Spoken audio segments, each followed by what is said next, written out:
अस्सलाम वालेकुम नाज़रीन। नाज़रीन ग्रामी, क्या आप जानते हैं कि अजान के वक्त बैतुल खला यानी वॉशरूम जाने से क्या होता है? इस हवाले से इस्लाम क्या हुक्म देता है? क्या अजान के वक्त वॉशरूम जाने से इंसान पर कुफर लाजिम हो जाता है? आज हम आपको इन्हीं सवालों के जवाब देंगे, लिहाजा इस कीमती और मालूमाती वीडियो को शुरू से लेकर आखिर तक खुद भी जरूर देखिएगा और अपने दोस्तों के साथ भी शेयर जरूर कीजिएगा। तो प्यारे साथियों, अजान का जवाब देने और अजान को खामोशी से सुनने के अजर के हवाले से कई अहादीस में ताकीद मिलती है कि इंसान को खामोशी के साथ अजान सुननी चाहिए। और अजान का जवाब किस तरह दिया जाए? एक हदीस में ऐसा तरीका बताया गया जिससे अल्लाह ताला इंसान के सारे गुनाह माफ कर देता है। रिवायत में है कि जो शख्स मुअज्जिन की अजान सुनकर ये कलमात कहेगा तो उसके गुनाहों की मगफरत हो जाएगी। हदीस में आता है, जब तुम मुअज्जिन को अजान देते हुए सुनो तो उसका जवाब दो। जैसे वो कहता है अल्लाह अकबर तो इसके पीछे पीछे तकबीर कहो। जब शहादतें अदा करें तो तुम भी इसके बाद उन्हें अदा करो। मुअज्जिन को अजान का जवाब देने का जो सवाब हासिल हुआ है और जिससे तुम महरूम रहे हो वो तुम्हें भी हासिल हो जाएगा। अल्लाह बहुत ज्यादा देने वाला और दुआओं को कबूल करने वाला है। इस हदीस में वैसे कहो जैसे वो कहता है, इससे हय्या अला सलाह और हय्या अलल फलाह मुस्तस्ना है। इनके जवाब में ला हौल वला कुव्वता इल्ला बिल्लाह कहा जाएगा। अगर आप गौर करें तो कितने आसान और खूबसूरत कलमात हैं जिनको अदा करने से अजान के वक्त इंसान सवाब भी हासिल कर सकता है और अपने गुनाहों की मगफिरत भी करवा सकता है। इसी तरह अजान देने वाले मुअज्जिन की बड़ी फजीलत है।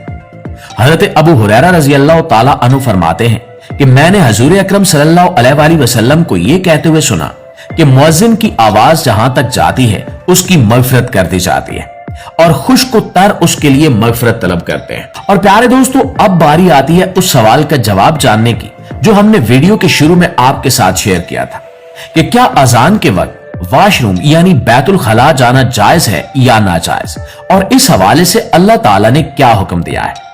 तो दोस्तों, फुकहा का कहना है कि अगर इमरजेंसी हो यानी कि इस्तंजा वगैरह के लिए जाने की शदीद जरूरत हो तो जा सकते हैं, मगर बेहतर यह होगा कि आप अजान सुनकर उसका जवाब देकर फिर ही बैतुल खला का रुख करें। अजान रज़ाए इलाही है, जैसा कि हदीस मुबारका से यह बात साफ साफ वाज़ेह है कि अजान देने वाले को और अजान सुनने वाले को बेशुमार नेकियां मिलती हैं। इसलिए अजान के वक्त वॉशरूम जाने से परहेज करना चाहिए। यह बात हमेशा याद रखें कि मगरिब की अजान के बाद जमात का वक्त क्योंकि कम होता है, लिहाजा इस्तंजा वगैरह पहले से करके रखें। और अगर जमात के वक्त किसी को शदीद जरूरत हो बैतुल खला जाने की और उसने इस्तंजा वगैरह न किया हो तो वो जा सकता है। इससे यह भी मालूम हुआ कि अगर बैतुल खला अजान के वक्त जाने की जरूरत हो तो इंसान जा सकता है, मगर बेहतर यही होगा कि इंसान अजान सुनकर उसका जवाब देकर ही वॉशरूम जाए, क्योंकि बैतुल खला में बातचीत करने से सख्ती से मना किया गया है। जब इंसान बोल नहीं सकता तो अजान के वक्त वॉशरूम जाकर अजान का जवाब कहां से दे सकता है, और अगर जवाब न दे सका तो सवाब से भी महरूम हो जाएगा। हजरत सलमान फारसी रजी अल्लाह ताला अन्हु का बयान है कि बाज मुशरिकीन की तरफ से तमस्कुर और तंज के तौर पर उनसे कहा गया कि तुम्हारे पैगंबर ने तुम लोगों को सारी बातें सिखाई है, यहां तक कि पाखाना करने का तरीका भी बताया है। तो हजरत सलमान फारसी ने उनसे कहा कि हाँ, बेशक उन्होंने हमें मना फरमाया है कि पाखाना और पेशाब के वक्त हम किबला की तरफ रुख ना करें, और बिलाशुबा वो खास वक्त ऐसा होता है कि उस वक्त अल्लाह का नाम लेना और उससे दुआ करना बेअदबी की बात होगी। इसलिए रसूलुल्लाह सल्लल्लाहु अलैहि वसल्लम ने हिदायत फरमाई कि जब कोई बंदा कज़ाए हाजत को जाए तो मशगूल होने से पहले दुआ पढ़े। यह दुआ हुजूर सल्लल्लाहु अलैहि वसल्लम खुद भी पढ़ते थे, जिसका तर्जुमा कुछ यूं है कि ए अल्लाह, मैं तेरी पनाह चाहता हूं खबीस जिन्नों और जिन्नियों से। जिस तरह मक्खियां और दूसरे गलाजत पसंद कीड़े मकोड़े गलाजत पर गिरते हैं, इसी तरह खबीस शयातीन और बाज दूसरी मखलूकात गलाजत के मकामात से खासी दिलचस्पी और मुनासबत रखते हैं। इसलिए रसूलुल्लाह सल्लल्लाहु अलैहि वसल्लम ने इन मकामात में जाने के वक्त के लिए यह दुआ बताई है, और खुद हजूर अकरम सल्लल्लाहु अलैहि वसल्लम का भी यह मामूल था कि बैतुल खला जाने के वक्त दुआ पढ़ते थे। प्यारे दोस्तों, रिवायात से मालूम होता है कि ये शयातीन जिस्मानी तौर पर भी इंसान को नुकसान पहुंचा सकते हैं और रूहानी तौर पर भी।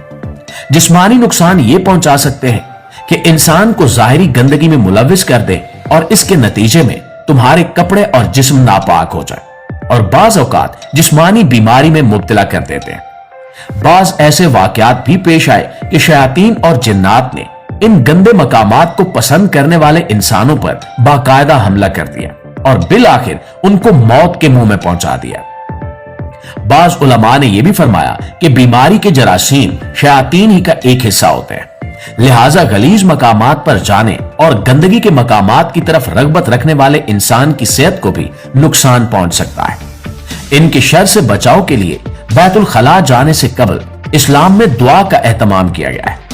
याद रखिए कि रसूलुल्लाह सल्लल्लाहु अलैहि वसल्लम की दुआ बैतुल खला जाने से पहले की है, लिहाजा दुआ पढ़ने का मतलब यह हुआ कि बैतुल खला में जाकर किसी किस्म की बात या कोई कलमात कहने की कोई जरूरत नहीं है और ना ही कहने का हुक्म है। अगर आपको यह वीडियो पसंद आई है तो बराए मेहरबानी लाइक और शेयर करें और रूबी का कलम चैनल को सब्सक्राइब करना मत भूलें। शुक्रिया।